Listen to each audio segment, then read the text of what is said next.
Hello friends, Radhe Radhe. कैसे हैं आप सभी फ्रेंड्स? आज हम सीटेट की परीक्षा में पूछे जाने वाले पर्यावरण अध्ययन के प्रश्नों के बारे में बात करेंगे, जो आपके सीटेट 2022-23 की परीक्षा के लिए अत्यंत महत्वपूर्ण है। और विगत परीक्षाओं में भी पर्यावरण से संबंधित यही प्रश्न पूछे गए थे।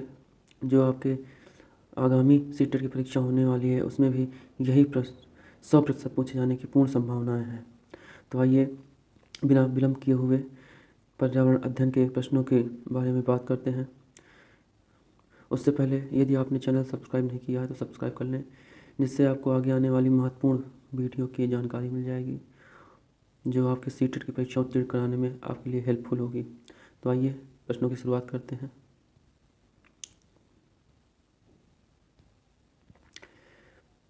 ये सभी प्रश्न एनसीईआरटी के निचोड़ तैयार किए गए हैं। सभी प्रश्न एनसीईआरटी से ही हैं और आपके सीटेट की परीक्षा में पूछे जाते हैं और आगे भी पूछे जाने की प्रबल संभावनाएं हैं। तो आइए शुरू करते हैं। पहले एनसीएफ 2005 के बारे में जान लेते हैं। एनसीएफ 2005 के अनुसार कक्षा 3 से 5 तक के पर्यावरण अध्ययन को 6 थीमों में विभाजित किया गया है, जो इस प्रकार हैं: परिवार एवं मित्र, भोजन, पानी, आवास, यात्रा और हम चीज़ें कैसे बनाते हैं। तो पहले 6 थीमों में प्राथमिक चीज़ें अब आराम से आपको याद हो जाएंगी। पहले हमें परिवार और मित्र की ज़रूरत पड़ती है, उसके बाद हमें भोजन की आवश्यकता होती है, फिर पानी। जब भोजन पानी की व्यवस्था हो जाएगी तो हम आवास अपने लिए ढूंढेंगे। आवास ढूंढने के बाद जब हमें आवास भी प्राप्त हो जाएगा तो हम अपने जीवन की यात्रा पर निकल जाएंगे। उसके बाद फिर हम नई नई चीज़ों को कैसे बनाते हैं, कैसे क्या करते हैं, उसके बारे में सीखेंगे। तो एनसीएफ 2005 के 3 से 5 तक के पर्यावरण अध्ययन की 6 थीमें हैं: पर्यावरण एवं मित्र, फिर भोजन, फिर पानी, फिर आवास, फिर यात्रा, फिर हम चीज़ें कैसे बनाते हैं। तो आइए आगे देखते हैं। पहला पॉइंट, चींटियाँ। चींटियों के बारे में जानते हैं। चींटियाँ मिलजुल कर रहती हैं और चींटियों का काम बटा रहता है। रानी चींटी अंडे देती हैं। सिपाही चींटी बिल का ध्यान रखती हैं। काम करने वाली चींटियाँ भोजन ढूंढकर बिल तक लाती हैं। बिल तक लाने का कार्य होता है इनका। और चींटियाँ चलते समय ज़मीन पर कुछ छोड़ती हैं, जिसे सूंघकर पीछे आने वाली चींटियों को रास्ता मिल जाता है। आगे देखते हैं मधुमक्खी। मधुमक्खी के बारे में जानते हैं। बिहार के मुजफ्फरपुर का बोचौहा गांव, इस इलाके में लीची के पेड़ बहुत अधिक मात्रा में पाए जाते हैं। लीची के फूल मधुमक्खियों को बहुत लुभाते हैं, इसलिए इस क्षेत्र के लोग मधुमक्खी पालन कर कर शहद बनाने का काम करते हैं। मधुमक्खी पालन को एपीकल्चर कहते हैं। मधुमक्खी पालन को एपीकल्चर कहा जाता है। आगे देखते हैं। अक्टूबर से दिसंबर माह में मधुमक्खी के अंडे देने का समय होता है और यह मधुमक्खी पालन शुरू करने का भी सही समय होता है। आगे, लीची के फूल फरवरी में खिलते हैं। मधुमक्खी के हर छत्ते में एक रानी होती है जो अंडे देने का कार्य करती है। छत्ते में कुछ नर मक्खी होती हैं और इनका विशेष कोई कार्य नहीं होता नर मक्खियों का। छत्ते में बहुत सारे काम करने वाली मक्खियाँ भी होती हैं, जिन्हें श्रमिक मधुमक्खी के नाम से जाना जाता है। और यह दिन भर काम करती हैं शहद के लिए। दिन भर काम करती हैं, शहद के लिए फूलों का रस ढूंढती हैं। जब किसी मक्खी को रस मिल जाता है तो वह एक तरह का नाच करती हैं। इससे दूसरी मक्खियों को यह पता चल जाता है कि रस कहाँ पर है। आगे, वह रस से शहद बनाती हैं। छत्ता बनाने का कार्य भी इन्हीं का होता है और बच्चों को पालने का भी काम श्रमिक मधुमक्खियों का ही होता है। मधुमक्खी पालन में बक्से का प्रयोग किया जाता है। इस बक्से में चीनी का मीठा घोल डाला जाता है। नर मधुमक्खी छत्ते के लिए कुछ खास काम नहीं करती है। छत्ते के लिए कोई खास काम नहीं करती है। अगला, मधुमक्खी के डंक में फार्मिक अम्ल होता है। फार्मिक एसिड पाया जाता है मधुमक्खी के डंक में, जिसके कारण जब हमें मधुमक्खी काटती है तो स्वेलिंग आ जाती है। आगे रेशम के कीड़े के बारे में देखते हैं। रेशम का कीड़ा अपनी मादा को इसकी गंध से कई किलोमीटर दूर से पहचान लेता है और रेशम के कीड़े के खेती को क्या कहते हैं? सेरीकल्चर कहते हैं। अगला देखते हैं मच्छरों के बारे में। मच्छर हमारे शरीर की गंध, खासकर पैर के तलवे की और हमारे शरीर की गर्मी से हमें ढूंढ लेते हैं। मच्छर पानी में अंडे देते हैं। मच्छर से होने वाली बीमारियां कौन कौन सी है? डेंगू, मलेरिया, चिकनगुनिया बीमारी मच्छरों के द्वारा फैलती है। डेंगू मादा एनडीज मच्छर के, मलेरिया एनाफिलीज मच्छर के काटने से होता है। आगे देखते हैं, रुके हुए पानी में या इकट्ठे हुए पानी में तेल डालना उचित रहता है, जिससे मच्छरों का प्रजनन रुक जाता है। आगे, तेल डालने से पानी का पृष्ठ तनाव कम हो जाता है और ऑक्सीजन की पूर्ति रुक जाती है, जिससे मच्छर का लार्वा मर जाता है। जब ऑक्सीजन नहीं मिलेगा तो मच्छर के लार्वे समाप्त हो जाएंगे, जिससे मच्छरों का अधिक उत्पादन नहीं हो पाएगा और आप मच्छरों से होने वाली बीमारियों से बच सकेंगे। आगे देखते हैं कुत्ते के बारे में। कुत्तों की गलियों में अपनी जगह बटी होती हैं। एक कुत्ता दूसरे कुत्ते के मल मूत्र से निकलने वाली गंध से जान लेता है कि उसके इलाके में बाहर का कुत्ता आया था। आगे देखते हैं चूहा। चूहे के बारे में देखते हैं। चूहों की देखने की क्षमता कम होती है, लेकिन इनके सूंघने, छूने और टेस्ट करने की क्षमता अधिक होती है। आइए उल्लू के बारे में देखते हैं। उल्लू अपने गर्दन पीछे तक घुमा सकता है।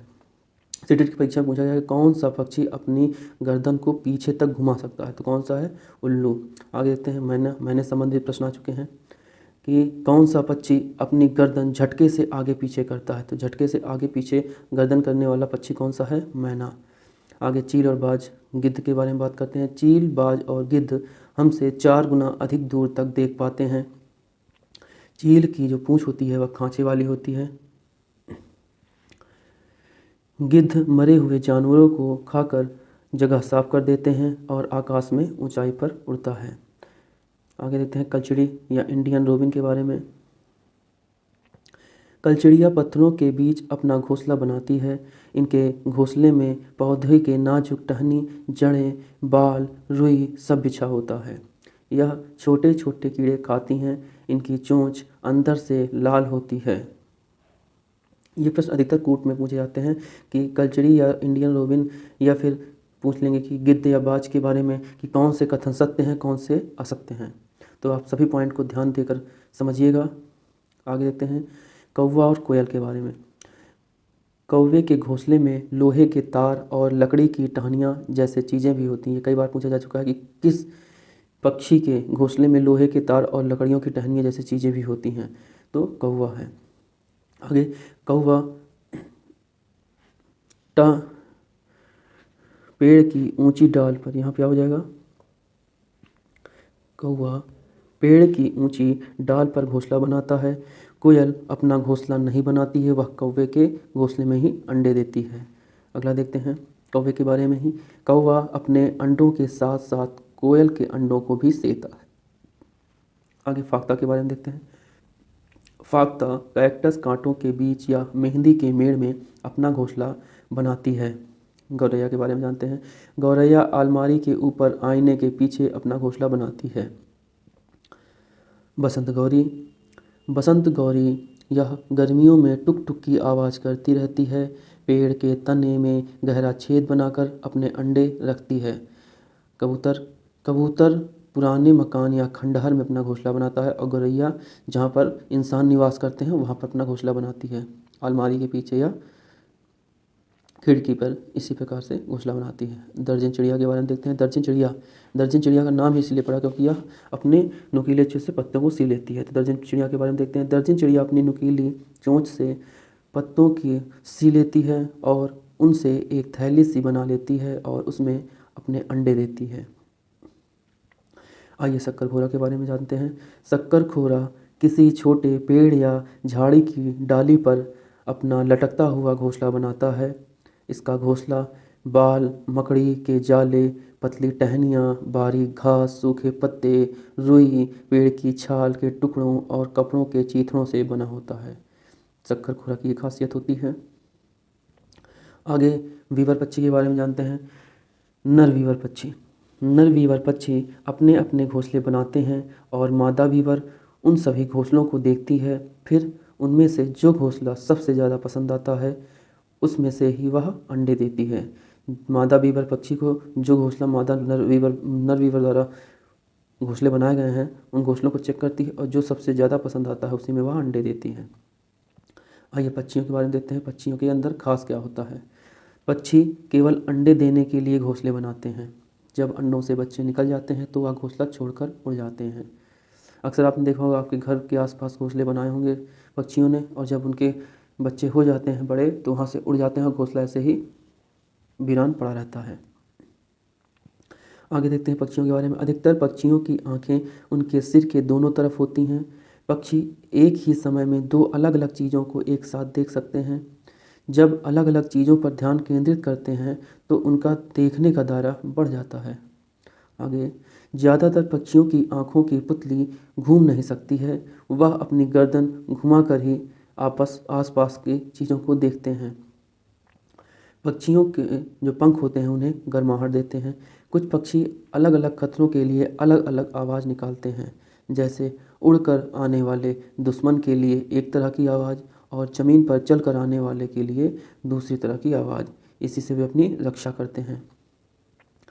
अगला, पक्षियों के कान दिखते नहीं हैं, लेकिन इनके सिर के दोनों तरफ छोटे छोटे छेद होते हैं जो पंखों से ढके रहते हैं। पक्षी इन्हीं की मदद से सुनता है। आइए हाथी के बारे में जानते हैं।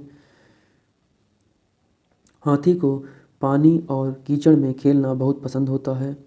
इससे उसके शरीर को ठंडक मिलती है।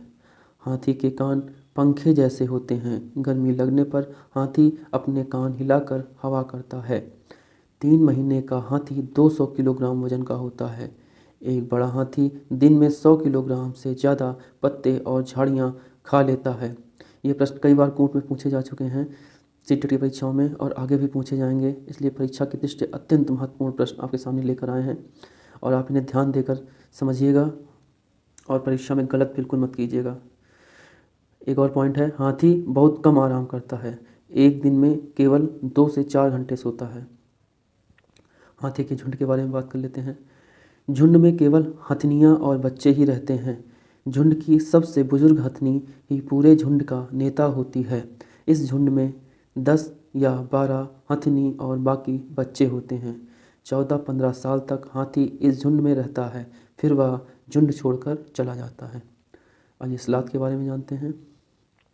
स्लाथ दिखने में भालू की तरह होता है, पर यह भालू से अलग होता है। यह दिन में करीब 17 घंटे पेड़ों से उल्टा लटक कर सोता है। स्लाथ बहुत ही आलसी होता है और हमेशा सोता ही रहता है। 24 घंटे में 17 घंटे सोता ही रहता है। यह एक सप्ताह में एक बार ही शौच के लिए पेड़ से नीचे उतरता है। देखिए कहीं आपकी गुणते नहीं हैं, आप भी इसी तरह करते हो। चलिए आइए देखते हैं। जिस पेड़ में रहते हैं उसी के पत्ते खाकर अपना पेट भरते हैं। 40 वर्ष के अपने जीवन में यह सिर्फ 8 पेड़ों पर ही घूमते हैं। इतने आलसी होते हैं कि 40 वर्ष के जीवन काल में सिर्फ 8 पेड़ों पर ही घूम पाते हैं। आगे देखते हैं बाघ के बारे में। बाघ अंधेरे में हमसे 6 गुना बेहतर देख सकता है। बाघ की मूंछें हवा में हुए कंपन को भांप लेती हैं, जिससे उसे शिकार की सही स्थिति का पता चल जाता है और इससे वह अंधेरे में रास्ता ढूंढ लेता है। बाघ अपने इलाके में मूत्र करके अपनी गंध छोड़ता है। दूसरा बाघ इस गंध को तुरंत पहचान लेता है।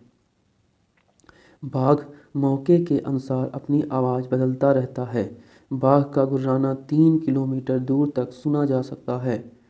बाघ अपने कानों को अलग अलग दिशाओं में बहुत ज़्यादा भी घुमा सकता है।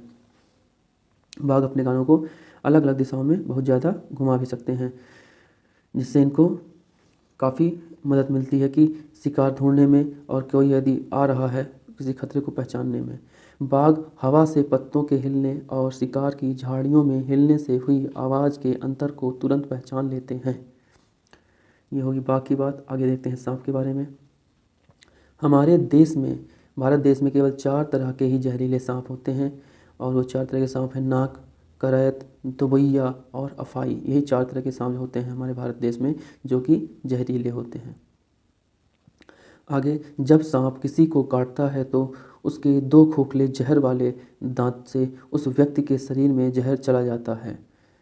इस जहर से बचने के लिए उस व्यक्ति को सीरम नाम की दवा दी जाती है जो सांप के जहर से ही बनाई जाती है।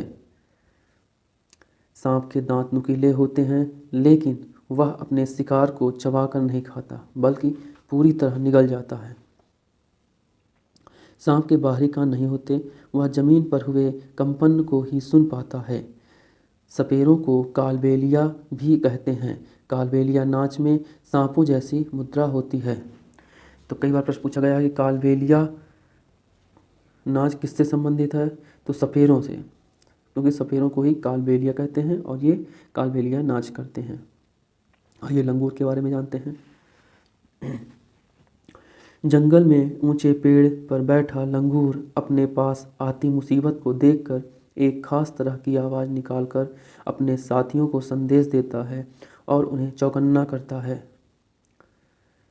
मगरमच्छ मगरमच्छ के छोटे छेद जैसे कान होते हैं, लेकिन आसानी से दिखाई नहीं देते हैं। छिपकली छिपकली के भी छोटे छेद जैसे कान होते हैं। मछलियों के बारे में देखते हैं। मछलियाँ खतरों की चेतावनी एक दूसरे को बिजली तरंगों से देती हैं। कैसे देती हैं? बिजली तरंगों से देती हैं। आगे, डॉल्फिन भी अलग अलग तरह की आवाज़ निकालता है। डॉल्फिन अलग अलग तरह की आवाज़ को निकालता है और एक दूसरे से बात करते हैं। गिलहरी के बारे में देखते हैं। गिलहरी के दांत हमेशा बढ़ते रहते हैं। दांतों से काटने और कुतरने के कारण इनके दांत घिस जाते हैं। बिल्ली के दांत नुकीले होते हैं जो मांस को पकड़ने यहाँ हो जाएगा पकड़ने और काटने का काम आते हैं। आगे, गाय के आगे के दांत पत्ते का काटने के लिए और पीछे के दांत छोटे और बड़े जो घास को चबाने के लिए होते हैं। जानवरों की खास बातों के बारे में देखते हैं। जानवरों की खाल पर जो डिजाइन होते हैं वह उनके बालों के रंगों के कारण होते हैं। कई बार पूछा गया है प्रश्न कि जानवरों का जो रंग होता है वह किस कारण से होता है, तो किस कारण से होता है? जानवरों के खाल पर जो डिजाइन होते हैं वो उनके बालों के रंग के कारण होता है। जैसे जेब्रा देख लीजिए, उसके बाल के कारण उसके रंग कई प्रकार काले और सफ़ेद में दिखाई देता है। उसके चमड़े का रंग नहीं बल्कि उसके बाल का रंग होता है। दिन में जागने वाले जानवर आमतौर पर कुछ रंग ही देख पाते हैं और रात में जागने वाले जानवर हर चीज़ को सफ़ेद और काला ही देखते हैं। बहुत से जानवर किसी खास मौसम में लंबी गहरी नींद में चले जाते हैं, जैसे छिपकली देखेंगे आप सर्दियों में बहुत कम दिखाई देती है। आगे देखेंगे, जानवरों में भी देखने, सुनने और महसूस करने की शक्ति होती है। वैज्ञानिकों का मानना है कि कई जानवरों की अपनी पूरी भाषा है। जिन जानवरों के बाहरी कान व शरीर पर बाल होते हैं वे बच्चे देते हैं। स्तनधारियों के कान के मध्य भाग में 3 अस्थियां मेलियन, इंकस व स्टेपस का पाया जाना प्रमुख होता है। पूछा जाता है कि स्तनधारियों के मध्य भाग में कितनी हड्डियां होती हैं, तो 3 होती हैं। कौन कौन सी? मेलियन, इंकस व स्टेपस। आगे, यदि कुछ प्रजातियों को छोड़ दें तो लगभग सभी स्तनधारी वर्ग के जंतु बच्चे देते हैं तथा जिन जानवरों में यह नहीं पाए जाते हैं वे अंडे देते हैं। घास का पौधा जितना जमीन के ऊपर होता है उससे कहीं ज़्यादा जमीन के अंदर तक फैला हुआ होता है। घास की जड़ें बहुत मजबूत होती हैं। इन्हें खुरपी से खोद कर निकाला जा सकता है। आइए बरगद के बारे में जानते हैं। बरगद के पेड़ की लटकन उसकी जड़ें होती हैं। यह टहनियों से निकलती हैं और बढ़ते बढ़ते ज़मीन के अंदर चली जाती हैं। यह जड़ें मजबूत खंभों की तरह पेड़ को सहारा देती हैं। तो बरगद की जो पेड़ की लटकन होती हैं वे बरगद के पेड़ को मजबूत खंभों की तरह पेड़ को सहारा देती हैं। आइए रेगिस्तानों के बारे में देखते हैं। ऑस्ट्रेलिया में रेगिस्तान ओक पाए जाते हैं जिसकी ऊंचाई 11 से 12 फीट होती है। इसकी पत्तियां बहुत कम होती हैं। इसकी जड़ें ज़मीन के अंदर 250 से 300 फीट तक जाती हैं। पानी पेड़ के तने में जमा रहता है। जब कभी इस इलाके में पानी नहीं रहता है तो लोग इसके तने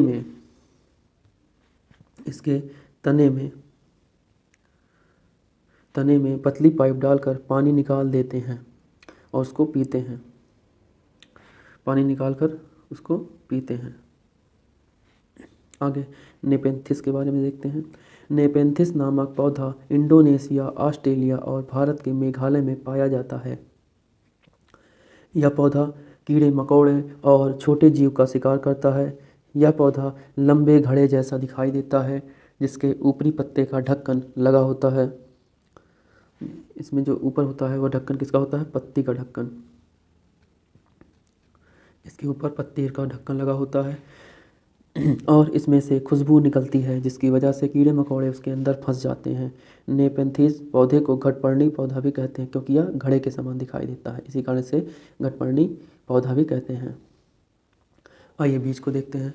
बीजों को प्राचीन समय में सूखी लौकी में रखकर उस पर मिट्टी का लेप कर देते थे और नीम की पत्तियां इन्हें कीड़ों से बचाती थीं। पौधे स्वयं भी अपने बीजों को फेंक देते हैं। कपड़े या पानी के जरिए भी एक स्थान से दूसरे स्थान पर पहुंच जाते हैं। सोयाबीन की फलियां फटकर उसमें से बीज बाहर निकल जाते हैं। काली मिर्च, सौंफ, गेहूँ आदि बीज होते हैं। कई बार पूछा गया कि बीज इनमें से निम्नलिखित में से बीज कौन कौन से हैं, तो काली मिर्च, सौंफ, गेहूँ, एक और कोई ऑप्शन दिया रहेगा, सेब है या कोई और चीज़ दिया रहेगा, उसमें से पूछेगा ये इनमें से बीज कौन से नहीं है। तो आप अगर ध्यान से इसको देखे रहेंगे तो आपको आसानी से प्रश्न का जवाब मिल जाएगा। आगे, मिट्टी में गोबर मिलाने से मिट्टी में कीड़े नहीं लगते हैं।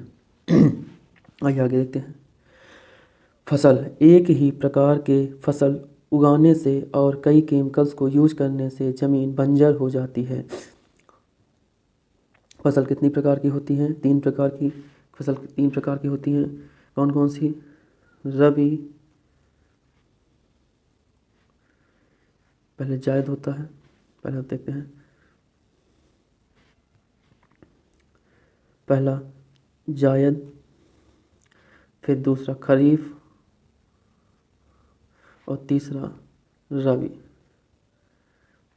जायद की फसल जो होती है वो गर्मी में होती है, खरीफ बारिश की ऋतु में होती है और रबी शीत ऋतु में होती है। तो कितनी प्रकार की फसलें पाई जाती हैं? 3 प्रकार की। आगे देखते हैं। क्रोटोन पौधे। क्रोटोन पौधे जमीन के बारे में उसकी दशा को बताते हैं, यानी सिग्नल देते हैं। क्रोटोन पौधे की जड़ जमीन में ज़्यादा गहरी नहीं जाती है। जब मिट्टी सूखने लगती है तो इस पौधे की पत्तियां सूखने लगती हैं और झड़ने लगती हैं, जिससे मिट्टी का पता चल जाता है कि मिट्टी सूख रही है। तो यह एक प्रकार का सिग्नल होता है। जड़ें पौधों को सहारा देती हैं, जल तथा खनिज को अवशोषित करती हैं और ह्यूमस उपलब्ध करवाती हैं। जड़ों का कार्य क्या है? जड़ें जो होती हैं वो पौधों को सहारा देती हैं, जल तथा खनिजों को अवशोषित करती हैं, अर्थात पेड़ को पोषण प्रदान करती हैं जो उनके बढ़ने में मदद करता है, और ह्यूमस उपलब्ध करवाती हैं।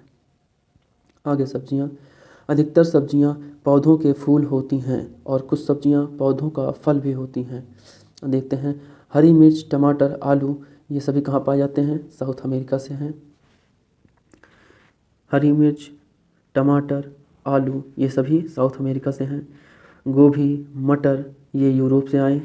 काफ़ी, बीन्स और भिंडी, ये सभी अफ्रीका से आए। सोयाबीन कहाँ से आया? चीन से आया। आगे केचुए के बारे में देखते हैं। केचुए मृत पत्तियों एवं पौधों को खाते हैं और इनके मल से मृदा उपजाऊ होती है। आइए झूम खेती के बारे में समझते हैं। झूम खेती में दोबारा ज़मीन को जोता नहीं जाता है। मिट्टी को हल्के से हिलाकर बीज छिड़क देते हैं। फिर जब ज़मीन में खेती की बारी आती है तो ज़मीन को जोता नहीं जाता है, मिट्टी को हल्के से हिलाकर बीज छिड़क देते हैं। एक ही खेत में अलग अलग तरह के बीज जैसे मकाई, सब्जियां, मिर्च और चावल बोए जाते हैं। फसल के समय भी अनचाही घास और पौधों को उखाड़ा नहीं जाता है, उन्हें गिरा दिया जाता है ताकि वह ज़मीन की मिट्टी से मिल जाएं। इससे भी ज़मीन उपजाऊ बनती है। मुख्य फसल चावल की होती है। झूम खेती में मुख्य फसल कौन सी होती है? चावल की। फसल पकने पर गांव में सबसे बड़ा त्यौहार मनाया जाता है और चेराव नाच भी करते हैं। इस नाच में ज़मीन पर बांस की डंडी लेकर दो दो लोग की जोड़ी आमने सामने बैठती है और ढोल की ताल पर डंडियों को ज़मीन पर पीटते हैं। डंडियों के बीच लोग एक कतार में खड़े होकर कूदते और नाचते हैं। स्थानांतरित खेती या झूम खेती उत्तर पूर्वी, पर्वतीय तथा आदिवासी क्षेत्रों में की जाती है। इससे जनजातीय कृषि भी कहते हैं। झूम खेती को क्या कहते हैं? स्थानांतरित कृषि भी कहते हैं और जनजातीय कृषि भी कहते हैं। झूम खेती मिजोरम में होती है। मिजोरम की मुख्य फसल चावल है। झूम खेती कहाँ होती है? मिजोरम में, और मिजोरम की मुख्य फसल क्या है? चावल है। मिजोरम में 3/4 लोग जंगल में रहते हैं। यहाँ खेती की लॉटरी निकाली जाती है। मिजोरम में क्या होता है? खेती की लॉटरी निकाली जाती है। मिजोरम में मिजो भाषा बोली जाती है। मिजोरम में कौन सी भाषा बोली जाती है? मिजो भाषा। मिजोरम में बांस के बर्तन बनाए जाते हैं। बांस के बर्तन कहाँ बनाए जाते हैं? मिजोरम में। आगे, जिस मैदान में 1 टिन बीज बोए जाते हैं उसे 1 टिन ज़मीन कहा जाता है।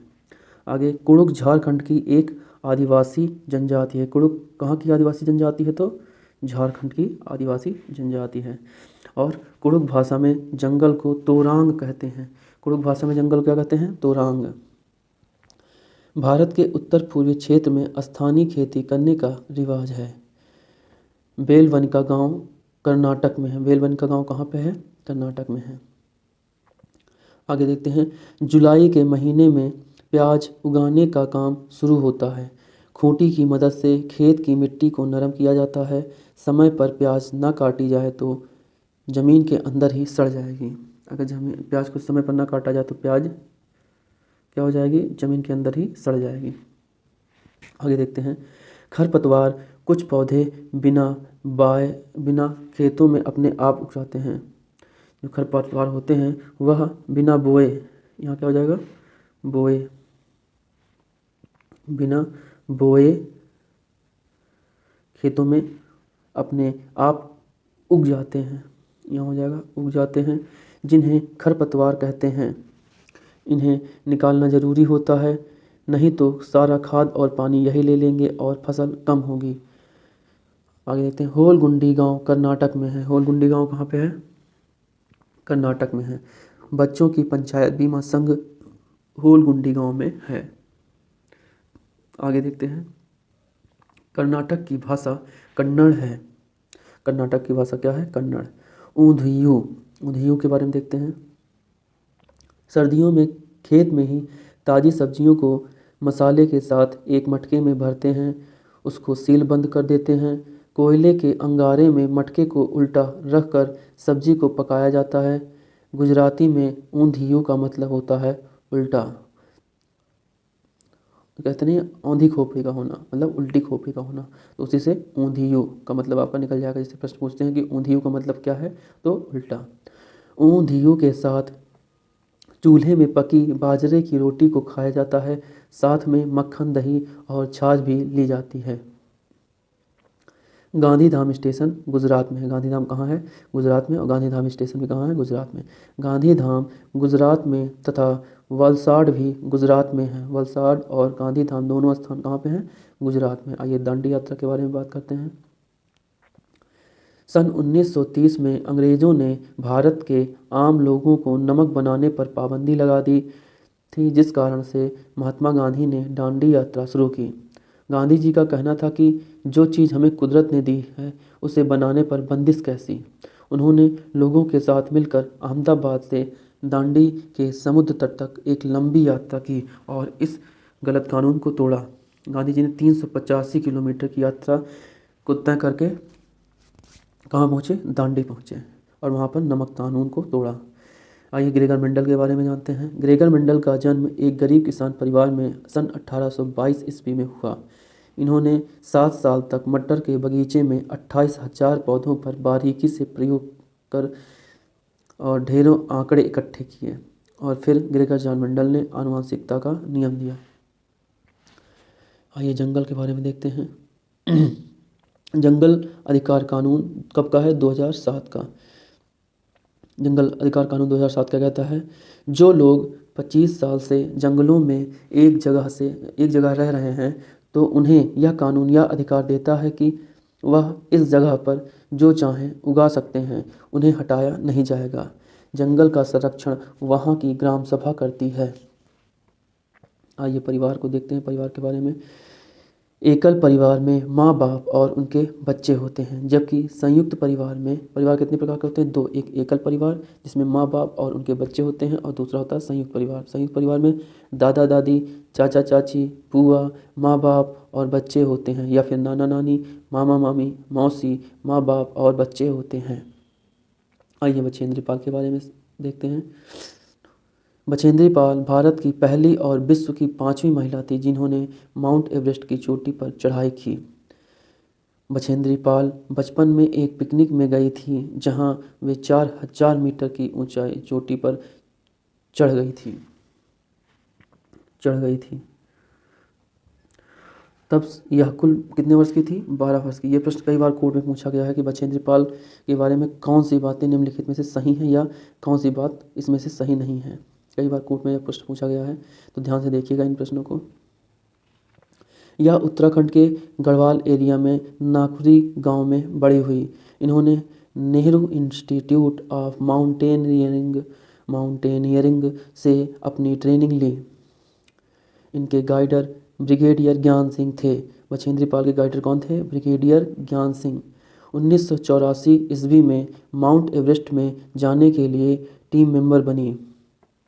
23 मई दोपहर 1:07 पर अपना पहला कदम 8,848 मीटर ऊंची चोटी माउंट एवरेस्ट पर अपना पहला कदम रखा। इनके साथ ही एक और मेंबर भी गई थी। माउंट एवरेस्ट को नेपाल में सागर माथा कहते हैं। माउंट एवरेस्ट को नेपाल में क्या कहा जाता है? सागर माथा। आइए कर्णम मल्लेश्वरी के बारे में जानते हैं। कर्णम मल्लेश्वरी एक वेट लिफ्टर हैं, आंध्र प्रदेश की रहने वाली हैं। ये 130 किलो तक का भार उठा लेती हैं। ये भी प्रश्न कई बार पूछा गया है कर्णम मल्लेश्वरी के बारे में। और भारत के लिए इन्होंने 29 मेडल जीते। सुनीता विलियम्स। ये सभी प्रश्न आपकी परीक्षाओं में पूछे जा चुके हैं और अभी आगे होने आपकी दिसंबर जनवरी में होने वाली ऑनलाइन परीक्षाओं में ये प्रश्न पूछे जाने की पूरी संभावना है, इसलिए आप इसको ध्यान से देखिएगा और बिल्कुल भी मिस मत कीजिएगा। अगर एक बार में आपको वीडियो को समझ नहीं आता है तो आप दोबारा रिपीट करके या रुक रुक कर भी इन पॉइंटों पर ध्यान दे सकते हैं, या फिर रिवीजन करने के लिए आप इन वीडियो को लगातार देखते रहिए। आगे देखते हैं Sunita Williams. Sunita Williams 360 kilometre दूर स्पेस में गई थी। सुनीता विलियम्स ने 6 महीने से ज़्यादा अंतरिक्ष में समय बिताया है। वह सबसे लंबे समय तक स्पेस में रहने वाली पहली महिला थी। सुनीता विलियम्स के अनुभव स्पेसशिप में। सुनीता विलियम्स के अनुभव क्या रहा स्पेसशिप में जब वे स्पेस में गई थी? तो उन्होंने बताया कि वह एक जगह बैठ नहीं पाते थे, एक जगह से दूसरी जगह तैरते रहते थे। पानी भी नहीं रुकता था, बुलबुले बनकर फ्लोट करता रहता था। मुंह या हाथ धोने के लिए बबल पकड़ना पड़ता था और कागज़ को गीला करना पड़ता था।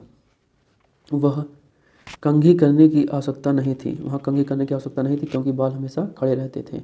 वहाँ टहल नहीं सकते थे और फ्लोट करने की आदत हो गई थी। एक जगह पर रुकने के लिए खुद को बेल्ट से बांधना पड़ता था। आइए नील आर्मस्ट्रॉन्ग के बारे में बात करते हैं।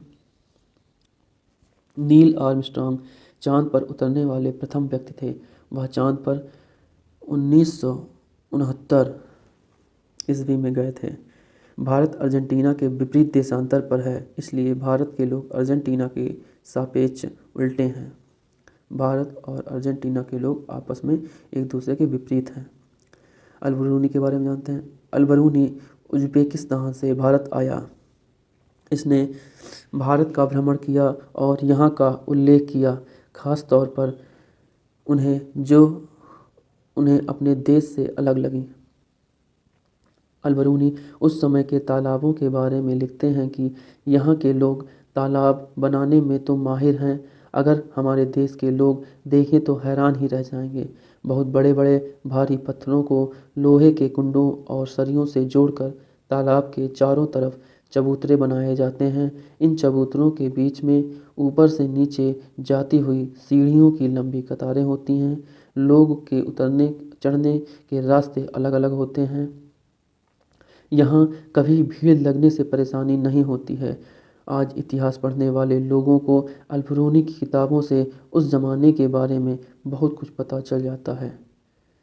चमकता सितारा या गर्ल स्टार किसे कहते थे, ये देखते हैं। सूर्यमणि एक चमकता सितारा है, गर्ल स्टार। चमकता सितारा उन साधारण लड़कियों की असाधारण कहानियाँ हैं जिन्होंने स्कूल जाकर अपनी ज़िंदगी बदल दी। सूर्यमणि चाहती थी कि लोग त्योहारों पर अपने गीत गानों को गाएं, उन्हें भूलें ना और अपने पहनावे को चाव से पहने। जड़ी बूटियों की समझ और बांस की चीज़ें बनाने की कला बच्चे भी सीखें। सूर्यमणि 11 साल की थी जब उसने बासवी दीदी और कई लोगों की मदद से एक केंद्र खोला। उसने एक जगह का नाम तोरांग रखा। कुड़ुक भाषा में तोरांग का अर्थ है जंगल और कुड़ुक भाषा है कहाँ की, झारखंड की है। तो ये बात कहाँ की हो रही है, झारखंड की। आगे केरल के बारे में, केरल में टैपियोका ज़मीन के नीचे उगाया जाता है। यह एक प्रकार का फल है जिसे केरल के लोग उबाल कर खाते हैं। बल्लम लकड़ी, बल्लम क्या होता है, लकड़ी की बनी छोटी नाव होती है। मलयालम भाषा बोली जाती है। मलयालम में माँ की बड़ी बहन को वलियम्मा और नानी को अम्मुम्मा कहते हैं। चाचा को चिट्टप्पन और चाची को कुजम्मा कहते हैं और पिता को अप्पा कहते हैं। ये सभी केरल में माँ, पापा, बहन, चाची और नानी के नाम हैं। पूछा जाता है कि मलयालम में चाचा को क्या कहते हैं, तो चिट्टप्पन कहते हैं, चाची को कुजम्मा, वलियम्मा किसे कहते हैं, माँ की बड़ी बहन को कहते हैं। केरल में एक जगह से दूसरी जगह जाने के लिए फेरी नाव का प्रयोग किया जाता है। आगे देखते हैं, केरल को मसालों का बगीचा भी कहा जाता है। कथकली केरल में होता है। कथकली नृत्य कहाँ का है, केरल का है। यहाँ केले के फूल से सब्जी बनाई जाती है। केरल में नारियल के पेड़ अधिक होते हैं। केरल के निकट राज्य तमिलनाडु और कर्नाटक हैं। इसकी राजधानी तिरुवनंतपुरम है। आगे देखते हैं, गुजरात से केरल तक की यात्रा के बीच में महाराष्ट्र और कर्नाटक राज्य पड़ते हैं। कोझिकोड केरल में है। कोझिकोड कहाँ पे है, केरल में। और मल्लापुरम जिला केरल में है। आगे देखते हैं, गोवा से केरल तक रेल की रास्ते में 92 सुरंग और 2000 पुल पड़ते हैं। तमिलनाडु भारत के दक्षिणतम में है। इसके पड़ोसी राज्य केरल, कर्नाटक और तेलंगाना हैं। आंध्र प्रदेश भी तमिलनाडु का पड़ोसी राज्य कहलाता है। आगे देखते हैं, असम। असम के बारे में देखते हैं। असम में घर ज़मीन से 10 से 12 फीट ऊंचे होते हैं। ऊंचाई में बनाने की वजह क्या है, भारी बारिश। असम में भारी बारिश होती है, इसी कारण से घर ज़मीन से 10 से 12 फीट ऊपर ऊंचाई पर बनाए जाते हैं। यहाँ बाँस से बनाए जाते हैं। जो घर होते हैं वे सभी बाँस के बने होते हैं और अंदर भी लकड़ियों का ही प्रयोग किया जाता है। असम में बाँस तथा रस्सी के पुल बनाए जाते हैं। यहाँ बाँस को गरीबों का टिम्बर कहा जाता है। कहाँ पर बाँस को गरीबों का टिम्बर कहा जाता है, तो असम राज्य में। आगे बिहू के बारे में जानते हैं। माघ माह में बिहू 14 और 15 जनवरी असमिया कैलेंडर के 10वें महीने माघ की प्रथम एवं द्वितीय तिथि को मनाया जाता है। पहले दिन को उरुका कहते हैं। इस दिन अस्थायी शेड, जिसे छप्पर कहते हैं, बनाते हैं, जिसे भेला घर कहते हैं, और सामूहिक भोजन का आयोजन किया जाता है इस दिन। बोरा असम में खाया जाने वाला चावल की एक किस्म है जो पकने के बाद चिपचिपे हो जाते हैं। बोरा कहाँ खाया जाता है, असम में, जो चावल की एक किस्म होती है और पकने के बाद ये चिपचिपे हो जाते हैं। आगे देखते हैं, बिहू त्यौहार चावल की नई फसल कटने पर असम में मनाया जाता है। बिहू त्यौहार कहाँ मनाया जाता है, असम में मनाया जाता है। और कब, चावल की फसल के कटने पर। भेला घर घास और बाँस से बनाया जाता है। भेला घर किससे बना जाता है, घास और बाँस से बनाया जाता है। ताव, जिसे कढ़ाई कहते हैं, को आग पर रख कर उसमें पानी उबाल लेंगे और भीगे हुए चावलों से भरी हुई कढ़ाई उस पर रख देते हैं तथा उसे केले के पत्तों से ढक देंगे। थोड़ी देर बाद चेवा चावल तैयार हो जाता है। तो चेवा चावल तैयार करने की विधि है दी हुई है। औरतें पीले रंग के कपड़े पहनती हैं। लड़कियां रंग बिरंगी मेखला चादर पहनती हैं। भात सुक्तो चावल और रसे वाली सब्जी को कहते हैं। भात सुक्तो किसे कहते हैं, चावल और रसे वाली सब्जी को भात सुक्तो कहते हैं। आइए राजस्थान के बारे में देखते हैं। राजस्थान में मिट्टी के घर बनाए जाते हैं। घरों की दीवार बहुत मोटी होती है। इनकी छत कटीली झाड़ियों से बनती है। राजस्थान में टैंक को टैंका कहा जाता है। अपने आंगन में ज़मीन खोदकर टैंक निर्माण करते हैं और अपनी छत को ढाल बनाते हैं, जिससे बारिश का पानी इन टैंकों में आकर गिरे।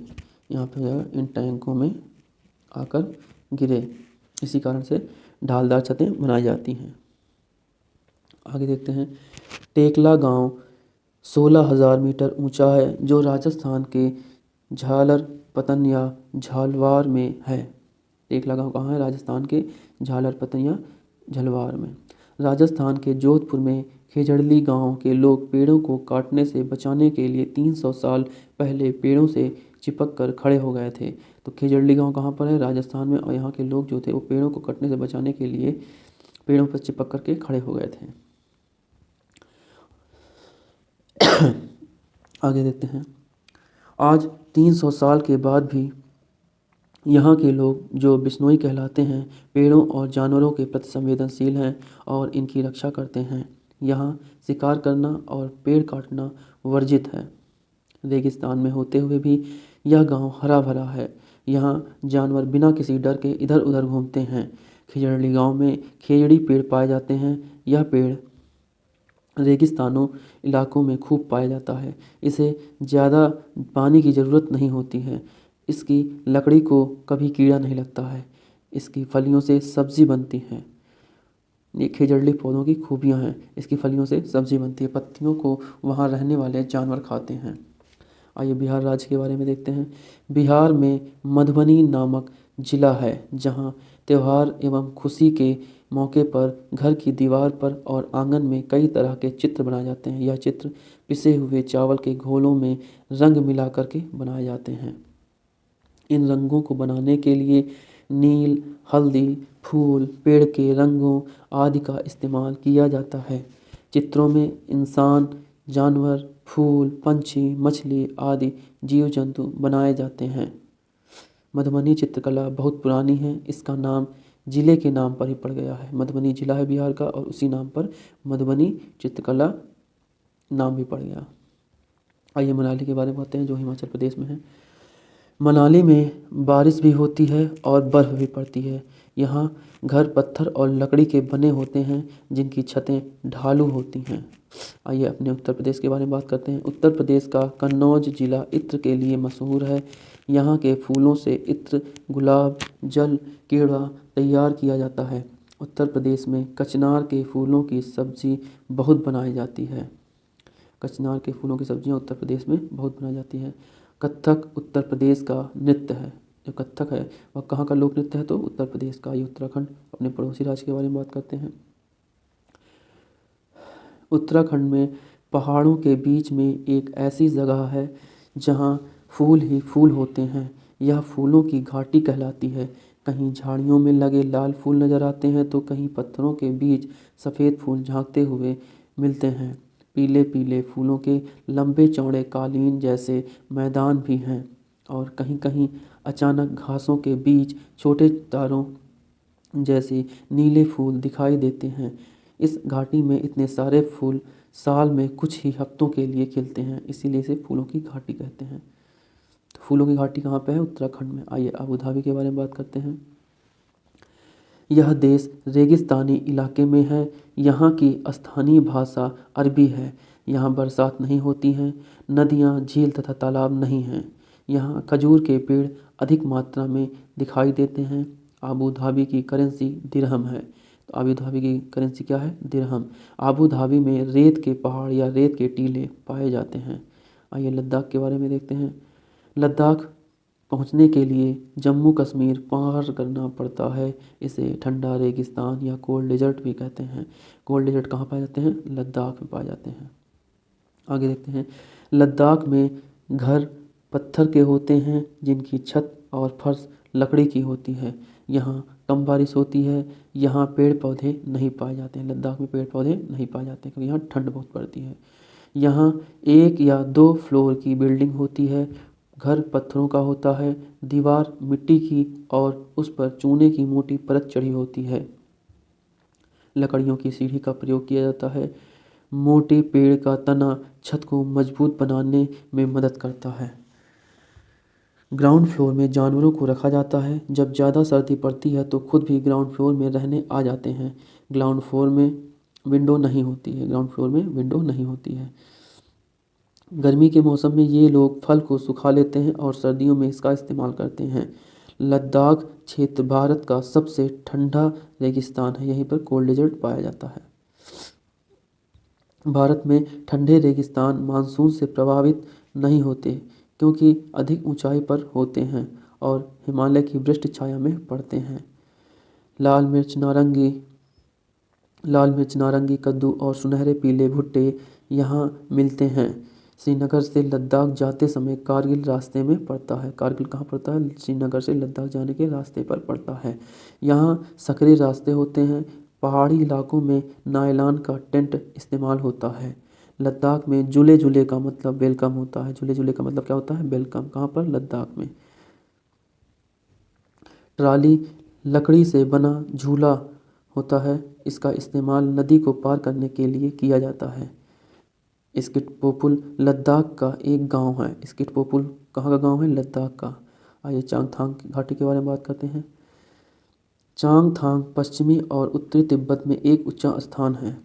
यह 5000 मीटर की ऊंचाई पर स्थित है, जो कुछ हद तक भारत के लद्दाख क्षेत्र के दक्षिण पूर्व में भी फैला हुआ है। यहाँ एक भी पेट्रोल पंप नहीं है। यहाँ चांगपा नाम की प्रजाति है। चांगथांग में चांगपा नाम की प्रजाति पाई जाती है, जिसकी आबादी कुल 5000 लोग हैं। इसकी आबादी कितनी है? 5000 लोगों की। और यह हमेशा अपनी भेड़ बकरियों के साथ घूमते रहते हैं। चांगपा लोग अपने टेंट को रैबो कहते हैं। चांगपा लोग अपने टेंट को कहते हैं? रैबो कहते हैं। यहाँ सर्दियों में 70 किलोमीटर प्रति घंटे की हवा चलती है। चांगपा की भाषा में चांगथांग का मतलब ऐसी जगह से है जहाँ कम लोग रहते हैं। चांगथांग का मतलब क्या है? ऐसी जगह जहाँ पर कम लोग रहते हैं। रेबो अर्थात टेंट के पास एक जगह होती है जिसे यह लोग लेखा बोलते हैं, जहाँ यह अपनी बकरी और भेड़ों को रखते हैं। लेखा की दीवारें पत्थर की बनी होती हैं। हर परिवार अपने जानवर पर एक विशेष प्रकार का चिन्ह बनाता है। औरतें और छोटी बच्चियां जानवरों को गिनकर चराने ले जाती हैं और फिर लौटकर उन्हें दोबारा गिनती हैं।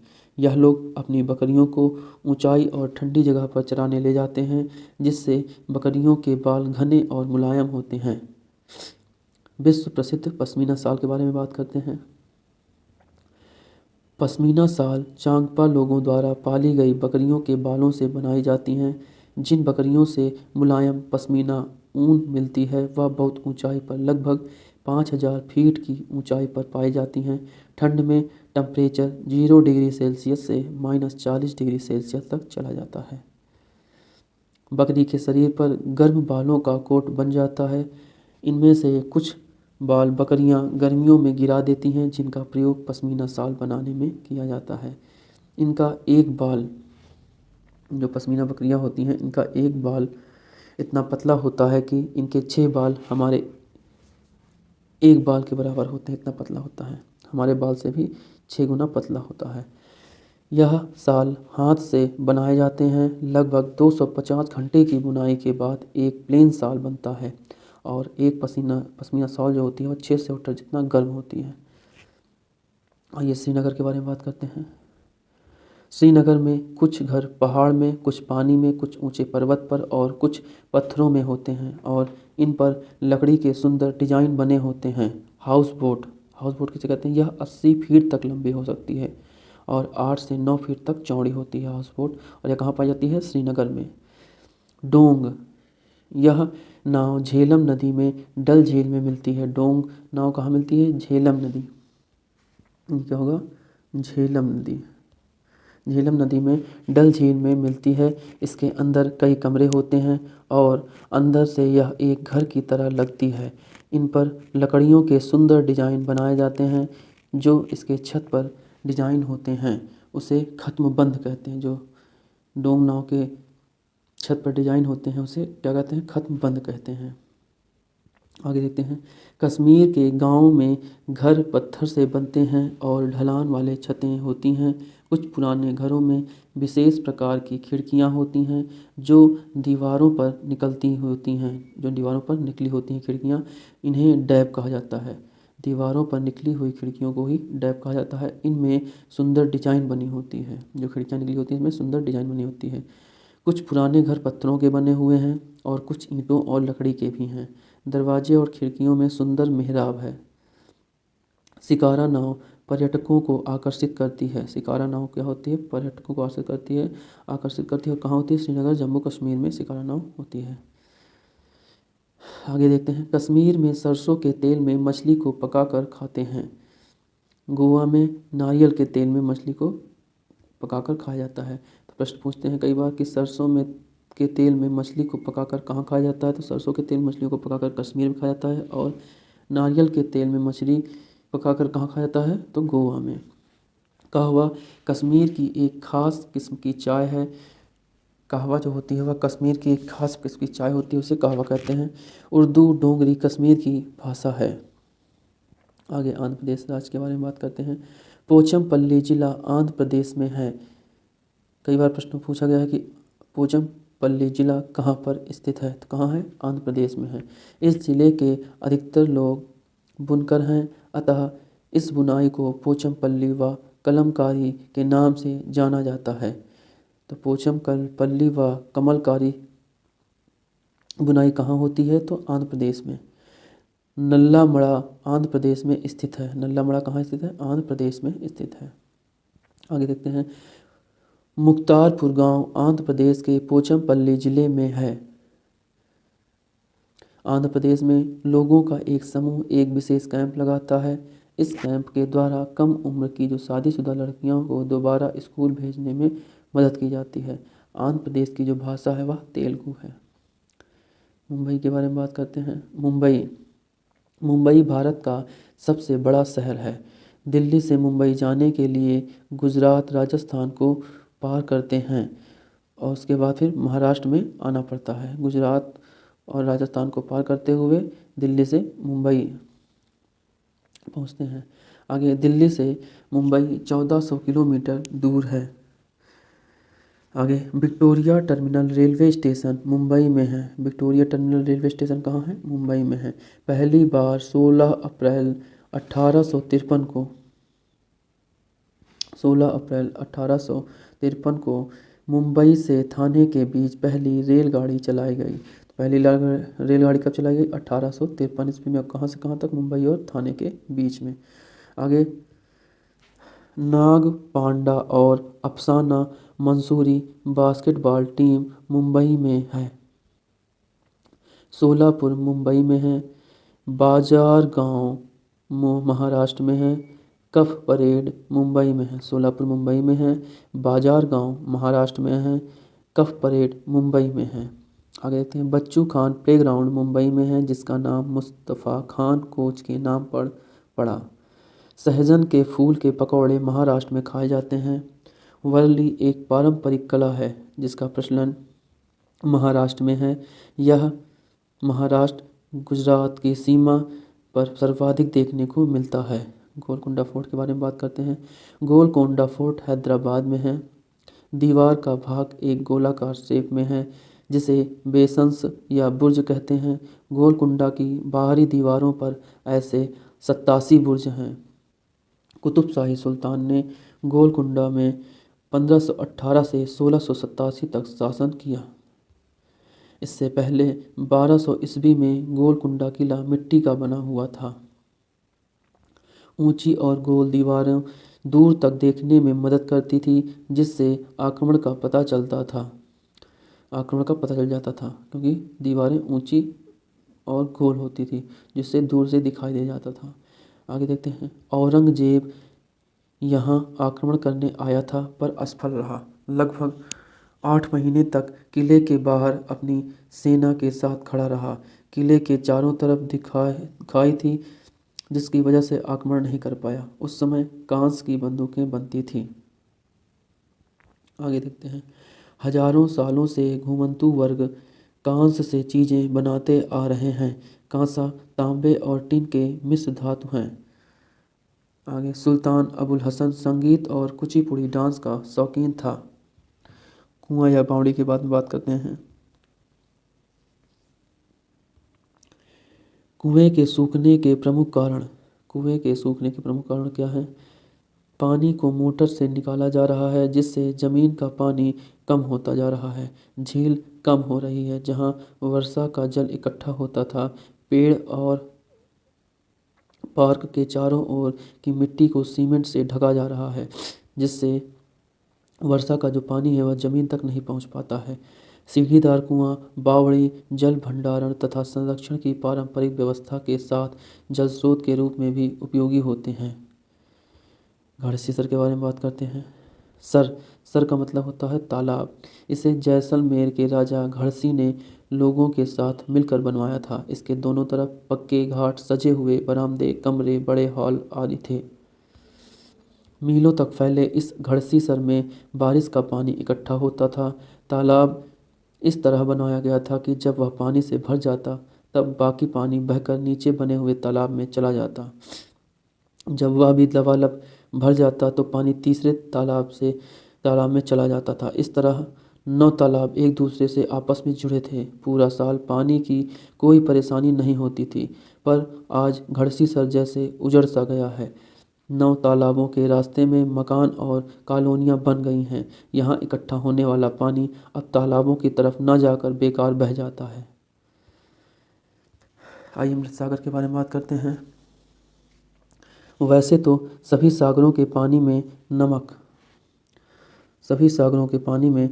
होता है, लेकिन मृत सागर दुनिया का सबसे नमकीन सागर है।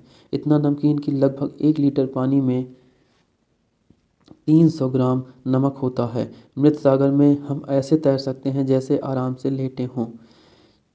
जल में ऑक्सीजन की कमी के कारण मछलियाँ मर जाती हैं। जल में किसकी कमी के कारण मछलियाँ मर जाती हैं? तो ऑक्सीजन गैस की कमी के कारण मछलियाँ मर जाती हैं।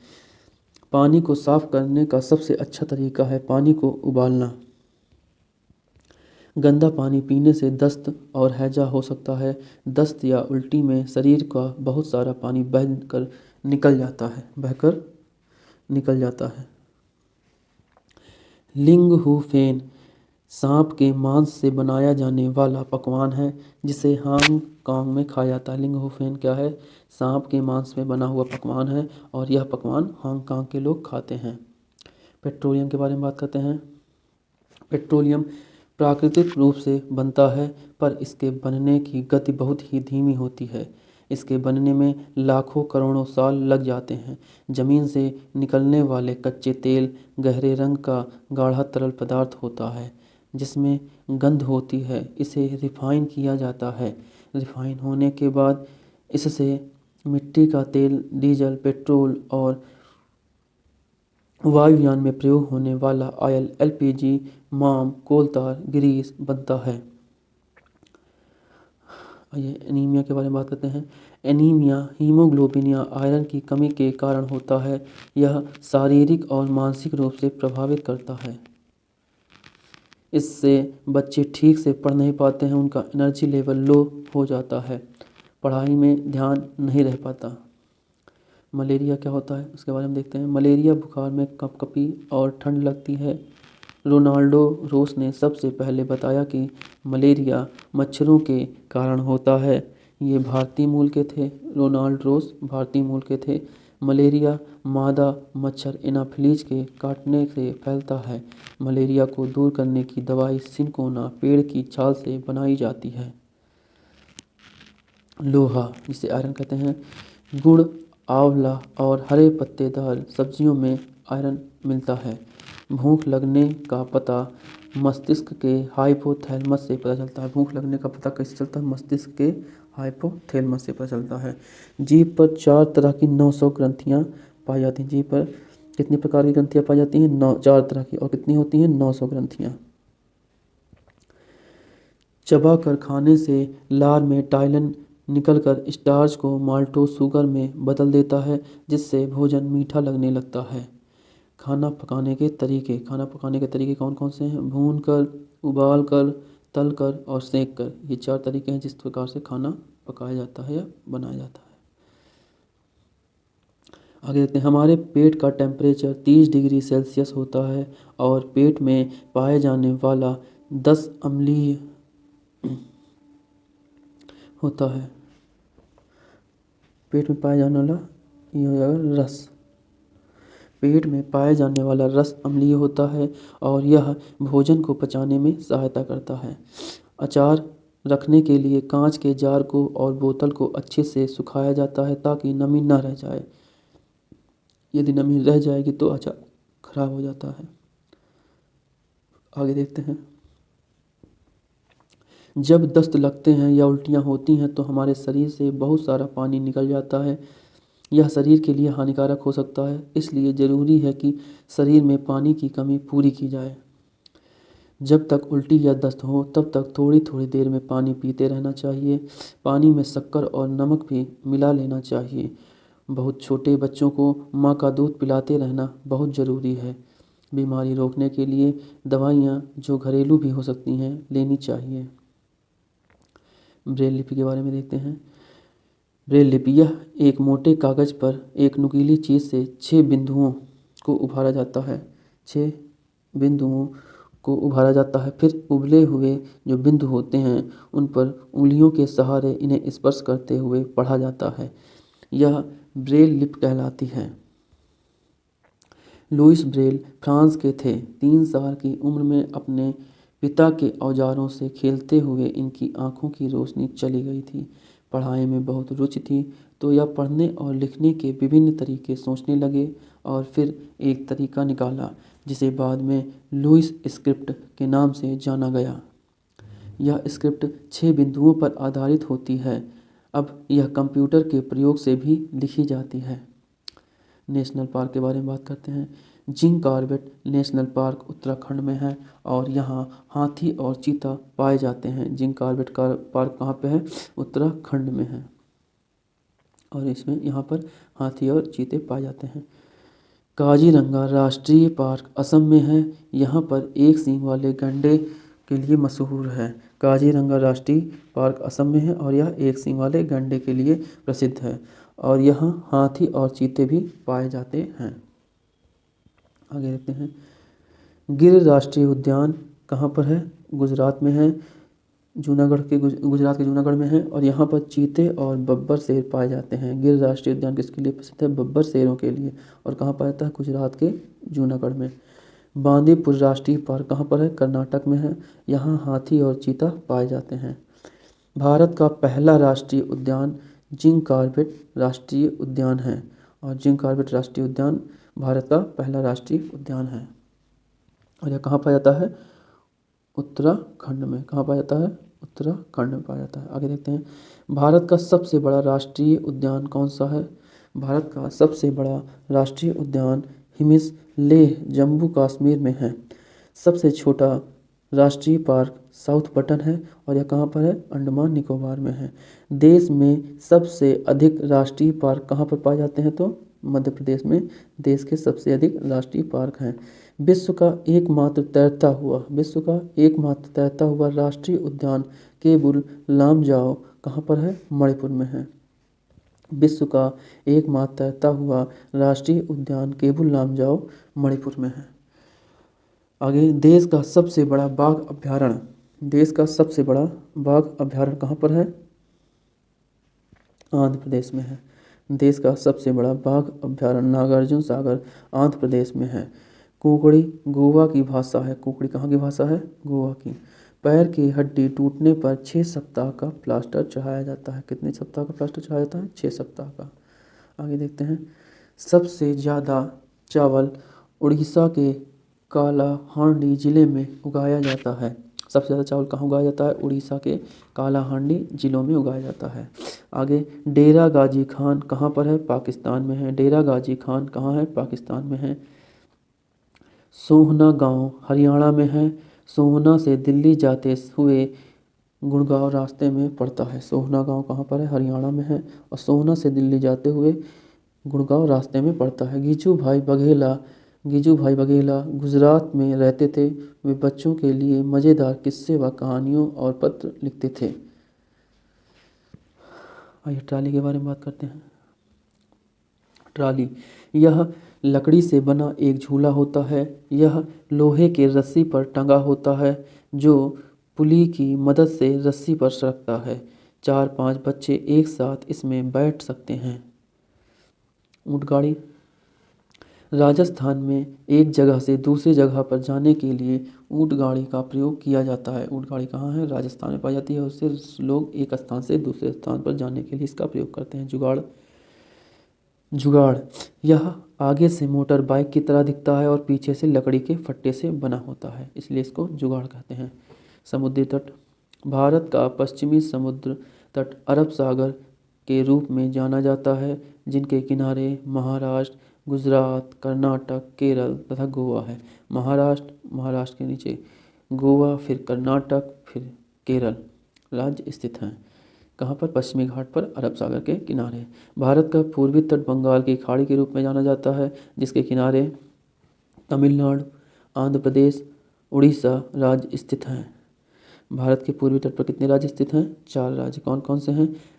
तमिलनाडु, आंध्र प्रदेश, उड़ीसा और पश्चिम बंगाल स्थित हैं। ये हमारा पश्चिमी तट हो गया और ये पूर्वी तट। यहाँ पर हमारा महाराष्ट्र के बाद गोवा के बाद कर्नाटक के बाद केरल, ये हमारे पश्चिमी तट पर आते हैं। उसके बाद हमारे पूर्वी तट पर कौन कौन से हैं? तमिलनाडु, आंध्र प्रदेश, उड़ीसा और पश्चिम बंगाल, ये हमारे पूर्वी तट के राज्य हो गए। आइए गैस देखते हैं। द्रव से गैस में परिवर्तन होने की प्रक्रिया वाष्पीकरण कहलाती है। वाष्पीकरण की प्रक्रिया उस समय सबसे धीमी होती है जब सतह क्षेत्र और तापमान दोनों में कमी होती है। जब सतह का क्षेत्र बड़ा होता है तो तापमान कम या अधिक होने की स्थिति में भी वाष्पीकरण होता है। Carbon dioxide, nitrous oxide, chlorofluorocarbon, methane आदि ग्रीन हाउस गैसें हैं। ग्रीन हाउस गैसें कौन कौन सी हैं? Carbon dioxide, nitrous oxide, chlorofluorocarbon, methane, ये सभी ग्रीन गैसें होती हैं, ग्रीन हाउस गैस कहलाती हैं। ये गैसें जलवायु परिवर्तन के लिए जिम्मेदार हैं और इनसे विश्व में गर्मी बढ़ रही है। भारत में क्लोरोफ्लोरोकार्बन पर रोक लगा दी गई है। तो फ्रेंड्स, आज के वीडियो में संपूर्ण पर्यावरण अध्ययन को लिया गया है, जो आपके लिए अत्यंत महत्वपूर्ण प्रश्न थे आगे दिसंबर जनवरी 2022-23 की परीक्षाओं के लिए, और इसी में से हूबहू प्रश्न आपकी परीक्षा में पूछे जाएंगे और गलती बिल्कुल मत कीजिएगा। तो फ्रेंड्स, अगर आपको वीडियो अच्छी लगी हो तो वीडियो को लाइक, शेयर, कमेंट अवश्य करें और चैनल को सब्सक्राइब कर लें, बेल आइकन को क्लिक कर लें, जिससे आपको आगे आने वाली महत्वपूर्ण वीडियो की अपडेट मिलती रहेगी। और अगर वीडियो आपको एक बार में समझ ना आई हो तो आप इसको रिपीट करके दोबारा देख सकते हैं। और इतना दावा है कि 100% प्रश्न यहीं से पूछे जाएंगे, इसके अलावा कहीं से पर्यावरण अध्ययन के प्रश्न आपके नहीं आएंगे, पूरा प्रश्न आपका यहीं से छप जाएगा। तो फ्रेंड्स, आज के लिए इतना ही, धन्यवाद। और आप चैनल को सब्सक्राइब अवश्य कर लें और लाइक्स अवश्य कर दिया करिए और शेयर भी कर दें अपने फ्रेंड्स में जो CTET की तैयारी कर रहे हैं।